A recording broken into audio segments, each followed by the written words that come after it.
dans la continuité de la création du mantra, un ingrédient très puissant dans le voyage de guérison, c'est le 7e ingrédient parmi les 20 ingrédients de l'e-book téléchargeable gratuitement sur le site internet.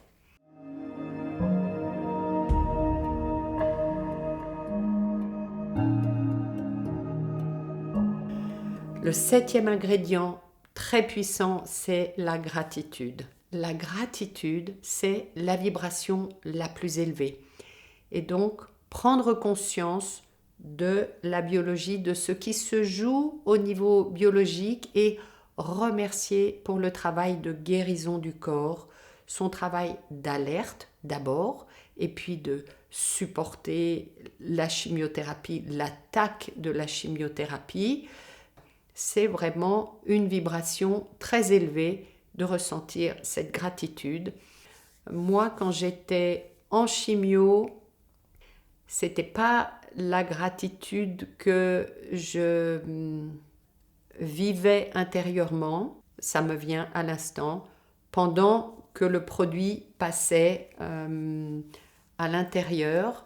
Ce qui me venait, c'était demander pardon à mes cellules, les cellules saines, demander pardon à mon corps de devoir envoyer une telle attaque chimique pour dépasser, pour me débarrasser du cancer. On n'a que ça pour l'instant sur le plan médical, chirurgie, chimiothérapie, radiothérapie.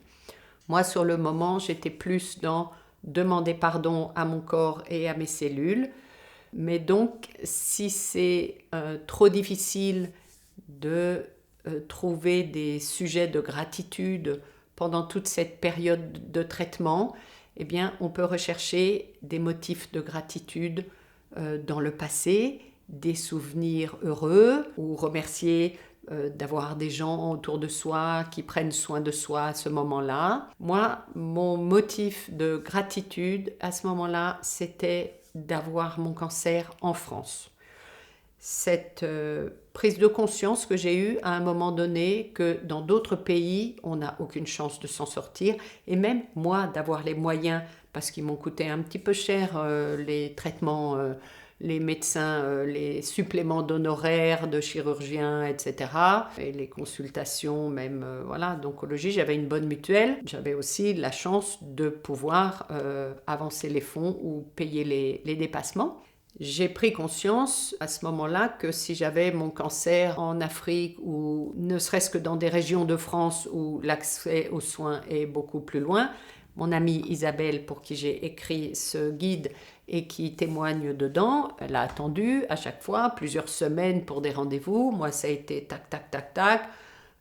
Très rapidement parce que je suis en région parisienne. Donc, la compréhension que tout le monde n'a pas la chance que j'ai et que mon petit cancer du sein, il va être soigné et que mes difficultés à le vivre, comparées à tellement de gens, elles sont pas grand-chose. Donc, ma gratitude, je l'ai portée là-dessus.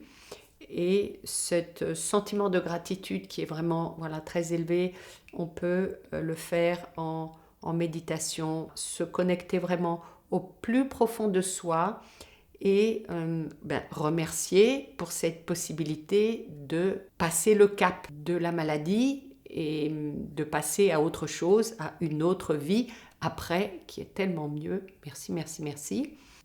Et d'ailleurs, ça nous amène au 8e ingrédient qu'on va faire tout de suite, qui est entamer ce voyage intérieur de compréhension et de mise en accord avec soi-même. J'ai beaucoup essayé de comprendre ma vie. En fait, sur le moment, j'ai juste compris le décalage dans mon couple, que j'avais en face plus la même personne. Alors, j'avais certainement moi aussi changé, on a dû chacun changer, je ne sais pas, mais il y avait un décalage. J'ai pas senti d'amour, j'ai pas senti d'empathie, j'ai pas senti d'égard pour ce que je traverse. J'ai pas trouvé cool le cigare dans la maison pendant la chimio, ou ou me mettre sous le nez tout ce que je peux plus manger. Enfin, j'ai pas trouvé ça sympa du tout. J'ai compris que j'étais en train de mourir. Tu meurs. Tu meurs. Ok. Je meurs de quoi? J'ai eu un accompagnement psychologique à la clinique, une oncopsychologue. Merci, merci, merci, pour qui j'ai beaucoup de gratitude et avec qui on a travaillé en fait pas sur la maladie mais sur ce contexte de vie compliqué dans lequel je vivais. Je crois qu'on a parlé une fois de ma terreur de l'ablation, mais autrement on a parlé de ma vie quotidienne, de mon quotidien conjugal. Les questions à se poser dans ce voyage dans sa vie intérieure, donc on peut se faire accompagner. Et je pense que c'est bien parce que le regard extérieur, ça permet de libérer beaucoup de choses, mais on peut déjà soi-même se poser, c'est les questions qui sont finalement en lien avec sa souveraineté personnelle. Je suis très attachée à la souveraineté personnelle. Qu'est-ce que je subis dans ma vie, par exemple? Qu'est-ce que je subis dans ma vie? D'accord. Qu'est-ce qui dysfonctionne dans ma vie autour de moi? Essayez d'identifier le secteur, le domaine de vie et où est-ce que ça me touche. Qu'est-ce que ça touche? Où est-ce que ça me touche? On en revient à la pyramide des niveaux logiques. Est-ce que ça se situe au niveau de mon environnement, au niveau de mes comportements, de mes réactions, au niveau de mes capacités? Qu'est-ce que je peux faire, peux pas faire? En quoi je me crois capable aussi, mes valeurs, mes croyances? Et puis mon identité, est-ce que je peux être, est-ce que je peux exprimer qui je suis? Et puis au niveau du sens et dans quoi je m'inscris de plus grand que moi. Dans ce que je viens d'énoncer, plus ça se situe à un niveau élevé, identité, sens, plus c'est difficile et plus c'est déstabilisant. On peut, comme je l'ai fait, observer, s'apercevoir qu'il y a des conflits internes au niveau des valeurs, dans le mode de vie que j'avais et dans ce que j'acceptais de l'autre autour de moi. J'étais en totale contradiction avec mes propres valeurs, avec ce qui est important pour moi, surtout au niveau du jugement des autres.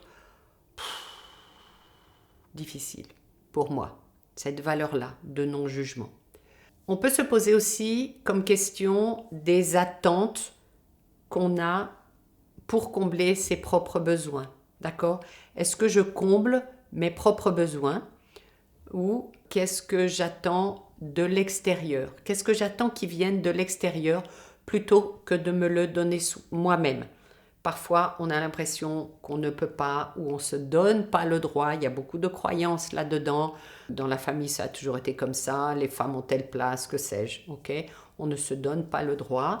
Et donc, on attend qu'un certain nombre de choses viennent de l'extérieur. Eh bien, c'est important de prendre conscience de sa propre responsabilité à combler soi-même ses besoins fondamentaux. Moi, je me suis trouvée, je me suis laissée embarquer dans une insécurité affective majeure avec ces questions de divorce qui sortaient du chapeau une fois par an comme ça, hop, et matériel de genre tu pars et tu n'auras rien, et puis une insécurité de vie, tu meurs. Donc ça, c'est les besoins les plus primaires, sécurité. Donc, quels sont mes besoins essentiels? Moi, en fait, mes besoins essentiels, c'est la croissance et la contribution. C'est ce que je fais ici, d'accord? Toutes ces formations que j'ai faites depuis 4 ans, tout ce que j'ai pu apprendre, etc., c'est pour ma propre croissance, c'est pour me nourrir, c'est pour comprendre, c'est pour grandir, c'est pour m'élever, voilà. Et tout ce que je partage ici gratuitement, là, sur mon site internet, au travers de ça, c'est ma contribution. Je vous l'offre. Le soin énergétique de nouvelle lune que je fais gratuitement pour toutes les personnes qui s'inscrivent. Je le fais une fois par mois à la nouvelle lune. C'est ma contribution, c'est ma gratitude pour tout ce que je vis. Voilà, c'est pour donner un peu de ce que je reçois. Pour moi, c'est important. Ma contribution, mon engagement associatif avec Innocence en danger, c'est du bénévolat, c'est ma contribution. Ça, c'est mes besoins essentiels. Or, je me trouvais dans cette période, dans cette dernière année de vie avant cancer, où j'étais mais tellement dans la préoccupation de ne pas comprendre ce qui m'arrivait, d'essayer de m'adapter, que ça fonctionne, d'essayer de comprendre, j'ai rien compris. Et bien j'ai cessé de lire. Ça fait longtemps que j'avais mis de côté mon engagement associatif parce que ça ne plaisait pas trop. Bon, eh bien, mes besoins, ils étaient pas nourris du tout. Ils n'étaient pas nourris du tout, ou en tout cas vraiment de moins en moins.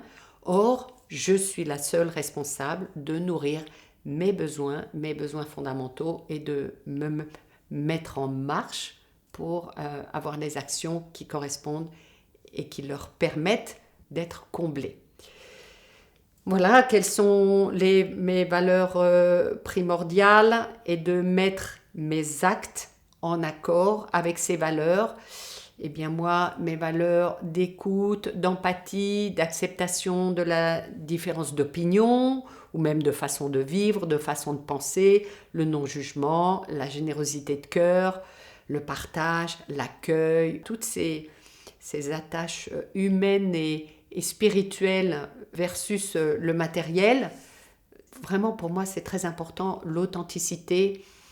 Donc l'importance du matériel, de ce qu'on montre à l'extérieur, etc., c'est négligeable par rapport aux qualités intérieures de l'être.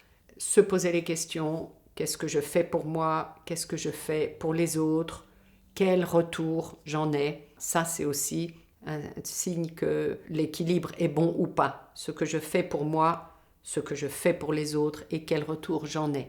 Déjà, si je fais pour attendre un retour, c'est jamais très bon, mais l'équilibre aussi de donner et recevoir doit être à l'équilibre. Donc, ce voyage intérieur, c'est vraiment une démarche de transformation, d'alignement intérieur. Si on veut guérir, il faut donner du sens à son existence. Alors ça, c'est la pointe, c'est le haut de la pyramide de Dilts, dont je parle à chaque fois, des niveaux logiques, donner du sens à son existence et toutes les tracas, les fracas de vie, c'est une existence qui n'a plus de sens et vraiment, mon existence, elle n'avait plus de sens du tout. Alors, c'est bien de se faire accompagner. Tout le monde ne peut pas le faire pour des questions de coût. Encore une fois, je dis échangeons, parlons dans les commentaires, voilà, aidons-nous les uns les autres ici dans le canal Telegram d'Évolution en Conscience. C'est gratuit, ça peut permettre d'avoir des compréhensions. Partage cette vidéo, voilà. Mets des commentaires, pose des questions, donne des réponses aux autres. Tout le monde ne peut pas se faire accompagner et payer pour ça, mais souvent ici, eh bien, on trouve de belles réponses quand on fait ce travail de réflexion sur les besoins, les valeurs, les attentes, l'alignement, donner du sens. La perte de sens, c'est un peu le début de la fin de l'équilibre. Et je le répète, on est seul responsable de ça, de soi, de sa vie intérieure, de répondre à ses besoins, de nourrir ses besoins, de garder ses valeurs en équilibre. Ça, c'est vraiment de la responsabilité de chacun. Et on a beau se trouver dans un environnement difficile, je suis restée dans un contexte de vie qui n'était pas du tout salutaire pour moi et ça m'a amenée à ce réveil, d'accord, obligatoire, poussé par lui, pour me réveiller, vraiment, pour me réveiller et m'amener à l'éveil que j'ai pu vivre par la suite après ce moment difficile, cette nuit noire de l'âme, diraient certains. Voilà, on est seul responsable de ce que l'on fait ou ne fait pas pour soi et des situations dans lesquelles on se met, y compris des situations de dépendance par rapport à d'autres. Fais ce travail intérieur, partage autour de toi. Si tu penses que ça peut aider d'autres personnes, fais-le peut-être avec des amis, une amie, voilà. Chacun fait son petit bilan. Ok, mes besoins, mes valeurs. Est-ce que je suis alignée? Qu'est-ce qui ne va pas? On peut se conseiller. Les femmes font beaucoup ça, hein, de se conseiller entre copines. Les hommes, beaucoup moins. Et c'est dommage. À bientôt, ici ou ailleurs. Et tu connais la chanson, souris au moins une fois après chacune de mes vidéos. Souris. Souris vraiment, souris à l'intérieur de toi, souris avec tes yeux, pétille avec les yeux, un vrai sourire, souris. Et observe comment ça fait du bien à l'intérieur. C'est physiologique aussi, dans tous les muscles.